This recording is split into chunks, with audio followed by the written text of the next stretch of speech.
What is up, Facebook world? Ricky V, the one and only. We're gonna I'm gonna do a quick Facebook Live. I simply want to deliver some value to you. While I deliver some value, what you're gonna find is that you're gonna hear some crazy kids in the background. They're my kids, they're being loud, they're fired up, and hey, that's cool with me. So as you're tuning in, I just want you to say what's up and let me know where you're coming in from. And you know, all that I ask is that if you find value in this video, just to share it with other people, share it with whoever you think would benefit from this information. So we have Kelly Barrett that just joined us, and hey, I'm fired up. So we're gonna do some, by the way, these are my smart glasses. What that means is that I actually took them from my little girl. They're her princess glasses, so they're not real glasses. You know, what better way than to show the world that I'm a genius by actually wearing some of these cool glasses, and I feel cool in them, so I'm going to rock them.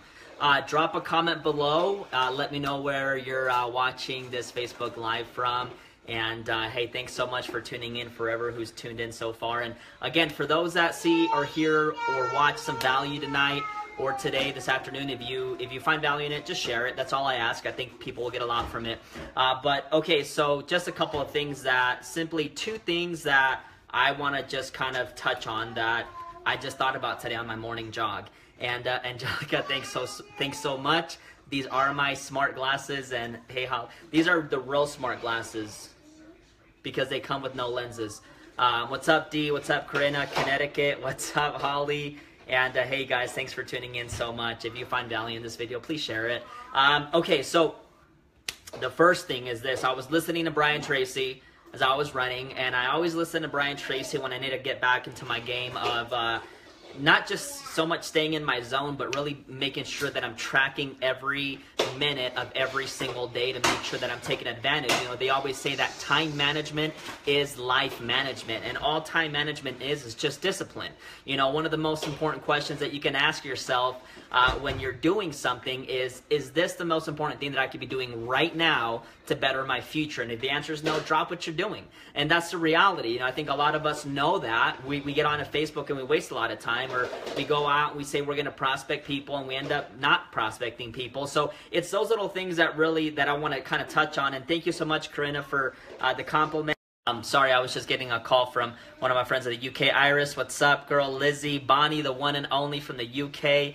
Okay, so that's what I was talking about, was the whole Brian Tracy thing. Okay, now there's this law that he talks about where he says that there is a law called Parkinson's law, which kind of talks about how, like, you know, if you have 2 hours worth of work to do, but you have 8 hours to do it, you'll do it in 8 hours. But if you have 8 hours worth of work and all of a sudden an emergency presents itself and you only have 2 hours to do it, then all of a sudden you'll get 8 hours worth of work done in those 2 hours. That's called the Parkinson's law. And this really, what's up everyone? Share this if you find value in it, but this really caught my attention, and here's why. Because when I was working a job, I was working at a sales job, and keep in mind, when you're working a sales job, you're either getting commissions or you're not getting paid. Now, this was an actual traditional job, a regular 9 to 5, and let me tell you something very interesting. I remember going to my boss at that time, and I said, hey, listen, I need to go part-time. And I had to go part-time because my network marketing business was exploding, and I felt like I was losing money there by not working my business more than I wanted to, and so I said, hey, I want to go part-time. And you know what he said was, they told me that I would not succeed working a sales job part-time. They said that there's never been any individual in that company that has ever succeeded working part-time or has ever made a living working part-time. Let me tell you something. I not only became the #1 salesman part-time, but I was outselling every single person in that department. And I say that humbly, but I say it just because here I was working 40 to 60 hours per week, okay, 40 to 60 hours per week, and I was making a few sales a week. Now, keep in mind, these were $10,000, $15,000 sales, and all of a sudden, when I started, instead of working 40 to 60 hours a week, I began working literally like 12 to 16 hours per week, and my sales increased. because all of a sudden I demanded of myself more. And I knew that I only had a short amount of time, and what I wanted to do was I wanted to capitalize more and create more income in a shorter time. And so even though they said I would never succeed working part-time, doing sales part-time, I still was the #1 salesman in the company, and I was outselling every single person there that was working like 9 to 7, 9 to 8 every single day, Monday through Friday, even Saturdays. And I was coming in, and you could tell people were kind of mad because here I was, this kid, and you know what was going on is I was outselling every single person, just working 16 hours a week. And I'd just come in, do a sell, I'd leave. I'd come in, do a sell, I'd leave. And I just learned how to manage my time a lot better. Jay Nolan, the legend, of course. And Jay Nolan, actually, shout out to Jay Nolan, because he came into that call center. He remembers me because I was at the call center. But guess what? Like, I worked my way out of that, and I went full-time in network marketing, and it's just been unbelievable for me. But the whole point I'm trying to make is this, is that a lot of times, because we have all day long, and we only have this small of work that we want, little amounts of work that we have to do, we end up just stretching it all day long. And that's what keeps you where you're at. That keeps you in like the middle class. That keeps you like in mediocrity mode instead of like in abundance mode, right? Like millionaires, like whoever's a millionaire that's listening to this, and you can mark my words that they'll even tell you this, is that they're the kind of people that they get the most important task done at the beginning of the day. They don't wait to get the most important task done at the end. They don't put the hardest work at the end of the day. They always get it done at the very beginning of the day. It just has to be out of the way. So for example, for me, like this morning I was like, or last night as I was going to bed, I was like, hey, you know what? Here's what I'm going to do. I'm going to wake up at 5 a.m. This guy keeps calling me. So I said, you know what I'm going to do? I'm going to wake up at 5 a.m. And at 5 a.m., what I'm going to do is I'm going to just go on a jog. I'm going to get my mind right. I'm going to listen to Think and Grow Rich. I'm going to read my affirmation card, and I'm going to get myself in the zone. Well, let me tell you something, okay? Like, I was able to go on a jog, do my affirmations, listen to some good audio, go to Walmart, buy some stuff that I needed to send out, some samples to some people, came back, reached out to about 20 people, had some conversations, did a couple of Facebook Lives, and I got all that done by 9 in the morning. Now, I'm not here tooting my own horn, but what I'm saying is that the time is there, but if you're not managing it correctly, you're either going to run your day or the day is going to run you. You're going to have people that are going to come to you and they're going to knock you off course. You're going to all of a sudden see a sign of McDonald's, and instead of going to the gym, you're going to end up at McDonald's. Or instead of, making that prospecting call, and instead of, getting on Facebook and sending that message to a few people to talk about your product or your opportunity, you're going to end up on Facebook for the next 2 hours just lounging around, just scrolling through Facebook aimlessly, not really getting to where you want to be. So my whole point is this. Based on what Brian Tracy said, what if it's true? Like, what if you pulled out a calendar and you started to manage every single hour of your day? Now, from my understanding, most millionaires manage their time in 15-minute increments. Not even days, not even hours, not even 30 minutes, but 15-minute increments. Okay, so what if you started to, because remember, the two things that will determine like your future is going to be how you manage your money and how you manage your time. Most people mismanage both of those so much that they end up spending money on stuff that they shouldn't and end up wasting time on things that they shouldn't. That's the only two things in life. Like, there's really no, like, by the way, those that are just tuning in, these are my genius glasses, my smart glasses. I just put them on to look a lot smarter so people can take me more serious, because look, I got this baby face. So what that means is that I don't grow facial hair. So I'm appearing older and a little bit more mature. Anyways, so what if that was true? What if we started to manage our time and manage our money better? Let me tell you, right now, I am putting 60% of my monthly income away into a savings account that I'm not touching every single month. So I'm literally like surviving just off of 40%.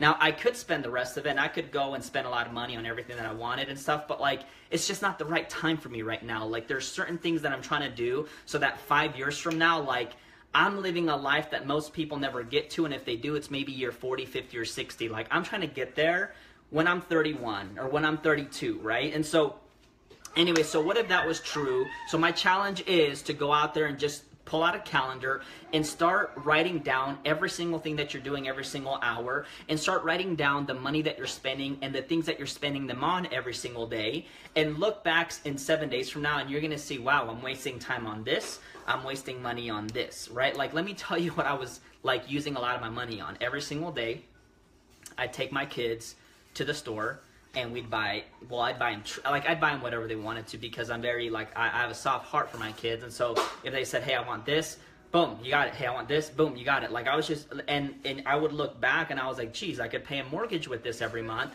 So I all of a sudden had to start, you know, to kind of ease back a little bit and start to manage my money a little bit better. I was mismanaging my time too as well. Like, there was more that I could do earlier.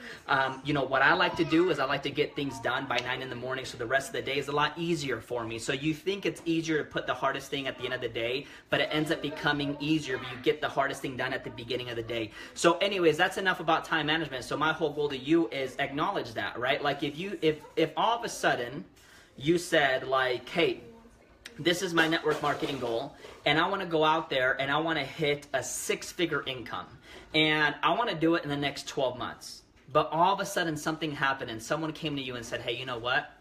You only have 3 months to do it. And if you don't get it done in 3 months, you never have this shot again to ever hit a 6-figure income.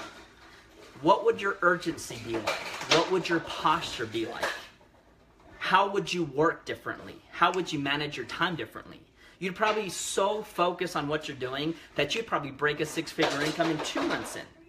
Instead of saying, hey, I'm going to take 12 months or 24 months, you're going to get it done real quick, because even though you gave yourself a goal of 12 months, if someone came to you and said, hey, listen, you don't ever have this shot again, ever again in your life, you only have 3 months to do it or it's done and it's taken from you for life, what would you do? Would you just back down, or would you get it done in 3 months? So the whole, you know, Parkinson's law, for those that are just tuning in, is it's basically saying that if you have 2 hours worth of work and you have 8 hours to get it done, you'll get it done in 8 hours. But if you have 8 hours of work and an emergency happens where you only have 2 hours to get it done, you'll get it done in 2 hours. No matter what, you'll get the job done. You just will do it a lot faster when all of a sudden a different circumstance is put in front of you, right? So, hey, what's up, Sarah? Thanks for tuning in. And Chrissy, what's up? Megan, Sarah, everyone else. Anyways, so, anyways, I was watching an interview the other day, and I heard someone talk about a book called The Master Key to Riches by Napoleon Hill. And some of this stuff is repetitive, but I just want to cover a few things that I wrote down in my notebook yesterday. And this is my millionaire notebook, right? Like, I only fill stuff in my notebooks of what I hear millionaires talk about. Like, that's it. Why would I want to learn what 100-aire or 1,000-aire is doing? Like, I'm going for the millions, so I'm looking at the millions, right? So anyways, if you find value in this, share it, please. This is principle number 1. This is cool. The Master Key to Riches. These are the notes I took last night. And when I listened to this, I couldn't go to sleep. All I could think about was, like, listen, I'm about to go to bed and I'm about to sleep for 6 hours. And over the next 6 hours while I'm sleeping, I can either continue to program my subconscious mind by listening to something positive, or I could just go to sleep and knock out and dream about whatever I dream about, whatever it be, right? So, but I couldn't sleep because I was like, man, I got fascinated with this idea of, like, while most people choose to just develop themselves for 10 minutes or 30 minutes in the morning and not again until the next day, I was like, what if I just program my subconscious mind for the 6 hours that I'm sleeping? So this what popped into my mind. Principle number 1 in the Master Key to Riches is definiteness of purpose. If you decide definitely what you desire and you write it down, don't just say it, but you write it down and you commit to it, it will become a reality. But you have to decide your definite purpose in life, and you have to write it down. You can't just say, hey, you know what, like, I hope to make a 6-figure income, or I hope to make a 7-figure income. No, it's got to be your definite freaking purpose. Like, you got to have this mentality about you, this spirit about you, this posture about you, where you're just writing it down and you're saying, I am already a 7-figure earner, and there's no doubt it's already done, period. It's just a matter of it coming into your life. That's all it is, right? So what's your definite purpose? Now, it doesn't have to be like, you know, an income goal. It can be like, hey, I'm going to help 10,000 people lose, I don't know, 20 pounds in the next 12 months. Like, that could be your goal. Hey, what's up, Taylor? Thanks so much for tuning in. Corinna, what's up? And so that could be your goal. Definiteness of purpose. And, of course, the infamous line, whatever the mind can conceive and believe, the mind can achieve. Now, this has nothing to do with education, because Thomas Edison only had 3 years of formal education, but he still went on to become the greatest inventor and scientist and innovator in the world. And regardless of how many times you have failed, the moment you decide on something and you start to emotionalize with it and internalize with it, and you start to live it already, it doesn't matter how many times you failed in the past, your future can change just like that. It's like the same old saying that Conor McGregor said. It's like your life doesn't have to change 12 months from now. The moment you decide now, boom, your life has changed. Now all of a sudden, if you walk around with that posture, your life is different forever. And so, anyways, so this is what I love. Now, this is like what really caught my mind, because I love how Napoleon Hill said it. He said, when all of us are born, we are born with 2 envelopes. And if you have a pen and paper, you should write this down. We are born with 2 envelopes. Each envelope has a letter written on it. There's a statement written on that letter in each of those letters. So each of us are born with 2 letters. The first letter says this. You will enjoy riches if you take you will enjoy the fruits of your riches if you take possession of your mind. So you'll enjoy the fruits and the riches if you take possession of your mind.